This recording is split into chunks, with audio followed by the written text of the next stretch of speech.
എല്ലാ പ്രിയപ്പെട്ടവർക്ക് നമസ്കാരം. ഞാനിപ്പോൾ നിൽക്കുന്നത് വാരണാസിയിലെ സാരനാഥിലാണ്. സാരനാഥിലുള്ള ഒരു പാർക്കിലാണ് കേട്ടോ. ഇതുണ്ടോ, ഈ പാർക്ക് നിങ്ങളെ കാണിക്കാം. ഇത് ഇവിടുത്തെ സാരനാഥിലെ വളരെ പ്രധാനപ്പെട്ട ഒരു പാർക്കാണ്. ഈ പാർക്കിനുള്ളിലാണ് പ്രശസ്തമായ അശോക ചക്രമൊക്കെ ഉള്ളത്. ഇപ്പോൾ നിങ്ങളെ കാണിക്കാം. ആദ്യം തന്നെ ഇതുണ്ടോ, ഒരു വലിയൊരു ബുദ്ധ പ്രതിമയാണ് ഈ കാണുന്നത്. ഇത് ശരിക്കും തായ്ലൻഡിൻ്റെ നിർമ്മിതിയാണ്. അതായത് തായ്ലൻഡ്, ശ്രീലങ്ക ഇങ്ങനെയുള്ള രാജ്യങ്ങളൊക്കെ ബുദ്ധ റിലീജിയനോട് വളരെയധികം സ്നേഹമുള്ളവരാണ്. അപ്പോൾ ബുദ്ധിസ്റ്റ് റിലീജിയനുമായിട്ട് ബന്ധപ്പെട്ട കൂടുതൽ ആളുകൾ തായ്ലൻഡ്, അതുപോലെ ശ്രീലങ്ക, പിന്നെ നേപ്പാൾ അങ്ങനെയുള്ള രാജ്യങ്ങളിൽ നിന്നൊക്കെ ഇവിടെ ഒത്തിരി ആളുകൾ വിസിറ്റിങ്ങിന് വരുന്നുണ്ട്.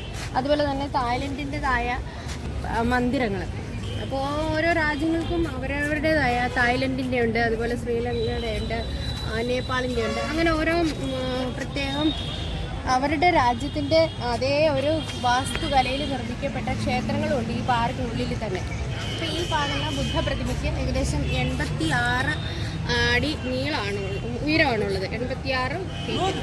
ഇത് ശരിക്കും സാൻഡ് സ്റ്റോണിൽ പണികഴിപ്പിച്ചിരിക്കുന്നതാണ്. സാൻഡ് സ്റ്റോണിൽ ചുണ്ണാമ്പുകല്ലിൽ പണിതെടുത്തിട്ടുള്ള ബുദ്ധപ്രതിമയാണിത്.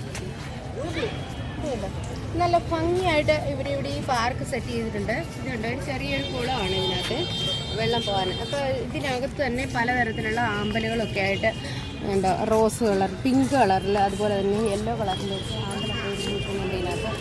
ഇവിടെ നിന്ന് വിദേശികളായിട്ടും അതുപോലെ തന്നെ തായ്ലൻഡ്, ശ്രീലങ്ക അങ്ങനെയുള്ള രാജ്യങ്ങളിൽ നിന്നൊക്കെയുള്ള ആളുകൾ ഇവിടെ വിസിറ്റിങ്ങിന് വരുന്നുണ്ട്.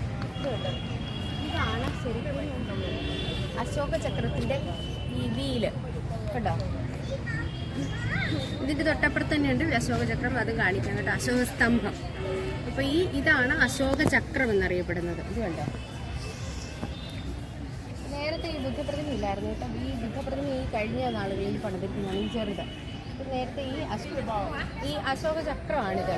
ശരിക്കും നമ്മുടെ രാഷ്ട്രീയ നാഷണൽ സിംബലായിട്ടുള്ള അശോക ചക്രം കണ്ടോ. ഈ തൊട്ട് പുറകിൽ കാണുന്നതാണ് അശോക ചക്രം.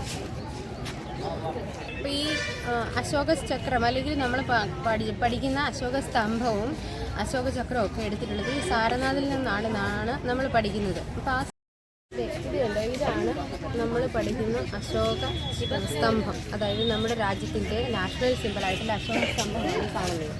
നമ്മൾ സാരനാഥിലെ അശോക സ്തംഭം എന്നാണ് ശരിക്കും ഇതുവരെയും കേട്ടിട്ടുള്ളത്. ഇതാണ് സാരനാഥിലെ അശോക സ്തംഭം. ഈ അശോക സ്തംഭത്തെയാണ് നമ്മൾ നമ്മുടെ രാജ്യത്തിൻ്റെ നാഷണൽ സിംബലായിട്ട് എടുത്തിട്ടുള്ളത്. ഇതിന് ഏറ്റവും മുകളിൽ 4 സിംഹങ്ങളാണുള്ളത്. 4 വശത്തേക്ക് 4 ദിക്കിലേക്ക് ആയിട്ട് മുഖത്തോടു കൂടിയ 4 സിംഹങ്ങൾ. അതായത് 4 സിംഹങ്ങൾ പുറം ചേർന്നിരിക്കുന്നതാണ് ഏറ്റവും മുകളിലുള്ളത്. പിന്നെ അതിന് താഴെ അശോക ചക്രം, അതായത് 24 ആരക്കാലുകളോട് കൂടിയ അശോക ചക്രം. അതിൻ്റെ തൊട്ടിപ്പുറത്ത് കാണുന്നത് ഉണ്ട്. അതിൻ്റെ അപ്പുറത്തും ഇപ്പുറത്തും ഈ 2 മൃഗങ്ങളും ഇതാണുള്ളത്. അപ്പോൾ ഈ ഇപ്പുറവശത്ത് ഒരു സിംഹം, ഇതുണ്ടോ. ഇനി അടുത്തത് ഒരു കുതിര,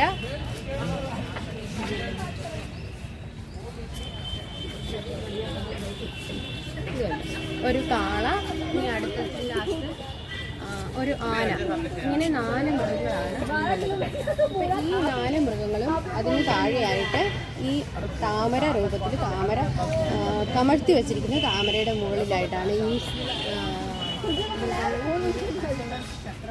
രാജ്യത്തിൻ്റെ നാഷണൽ സിംബലായിട്ടുള്ള ലയൺ ക്യാപിറ്റൽ അല്ലെങ്കിൽ അശോക സ്തംഭം എന്നറിയപ്പെടുന്നത് ഇതാണ്.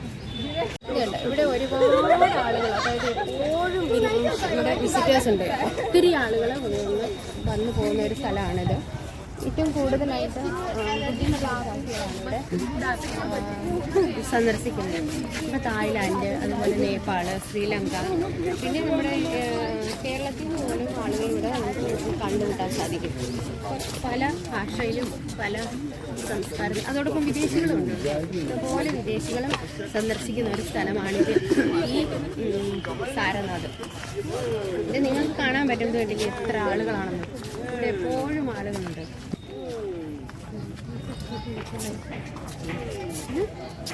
ഇതുണ്ടോ, പല ഭാവങ്ങളാണ് നമ്മളിവിടെ കാണുന്നത്. ധ്യാനത്തിൽ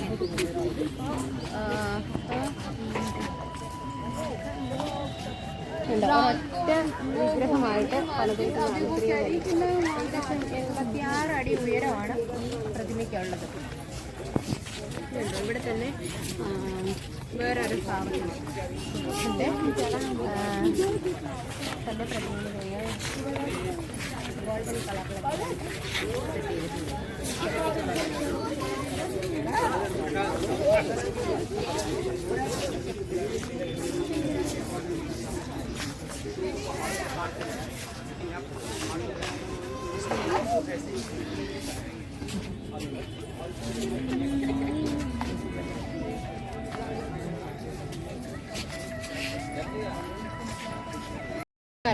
ഈ കോമ്പൗണ്ട് ഈ സാരനാഥിലെ പാർക്കിൽ തന്നെ ഒരേ ഒരു കോമ്പൗണ്ടിൽ തന്നെയാണ് ഇത് കാണുന്ന ഒരു തായ് ടെമ്പിളാണ്. ഇതുണ്ട് തായ് മോഡലിൽ തന്നെ പണിതത്, അതായത് തായ്ലാൻഡിൻ്റെ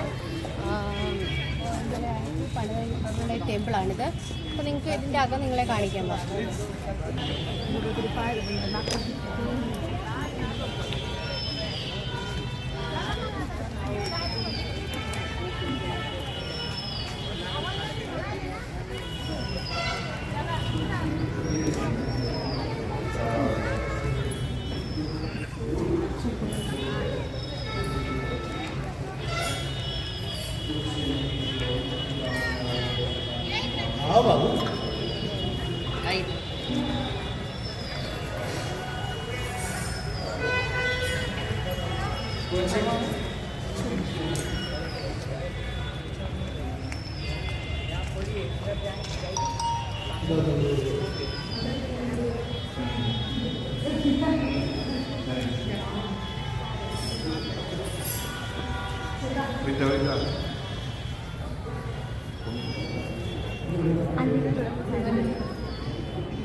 ഭഗവാൻ ബുദ്ധൻ്റെ പ്രതിമയാണ് ഉള്ളത്.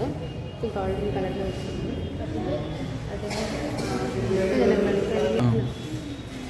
ഇതുണ്ട്. അദ്ദേഹത്തിൻ്റെ അനുഗ്രഹം കൊടുക്കുന്ന മുദ്രയാണ് ഇത് കാണുന്നത്.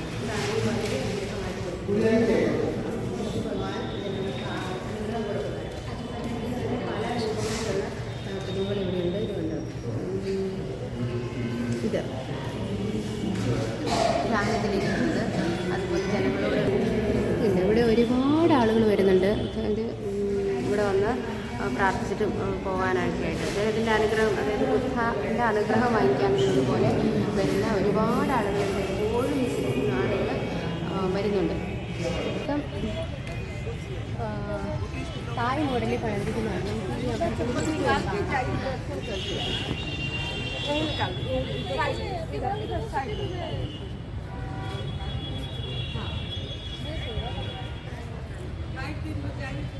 മാർബിളിൽ പണിതിരിക്കുന്നതാണ് ഇത്. ഇതെല്ലാം തായ്ലൻഡിൻ്റെ വാസ്തുക്കളെയൊക്കെയാണ് ഈ കാണുന്നത്.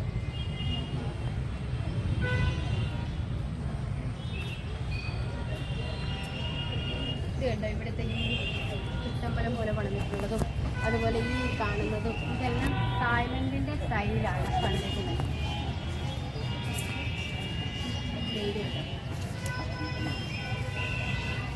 ഇതിൻ്റെ പണികളൊക്കെ നിങ്ങൾ കണ്ടോ, ഒരു പ്രത്യേക രീതിയിലാണ്. അതായത് തായ്ലൻഡ് സ്റ്റൈൽ എന്ന് പറയുന്നത് ശരിക്കും ഇതിൽ നമുക്ക് നോക്കുമ്പോൾ കാണാം. ഇതുണ്ട്, ഇതാണ് ഇതിൻ്റെ 4 ചുറ്റിനുമുള്ള ഒരു വ്യൂ എന്ന് പറയുന്നത്. ഭാഗത്ത് നമുക്ക് എപ്പോഴും ഇതിന് പ്രവേശനമില്ല കേട്ടോ. ഇനി പുറത്തുള്ള ഒരു ചെറിയൊരു ഭാഗത്ത് മാത്രമാണ് ആളുകൾക്ക് എപ്പോഴും പ്രവേശനമുള്ളൂ. അപ്പോൾ അവിടെ കയറി ആളുകൾ പ്രാർത്ഥിക്കേണ്ടവർക്ക് പ്രാർത്ഥിക്കാം. ഇതിനുള്ളിലേക്ക് മെയിനായിട്ടുള്ള ഗേറ്റ് ഇതുണ്ട്, അത് അടച്ചിട്ടേക്കുവാണ്.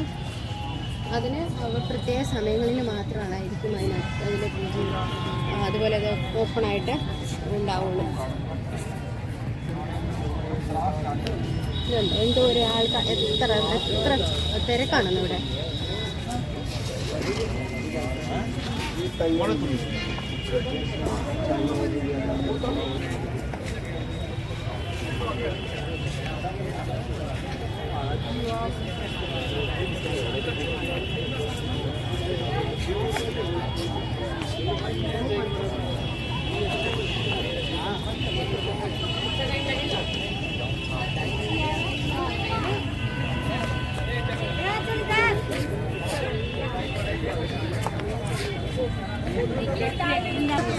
ബുദ്ധ പ്രതിമയുണ്ട്.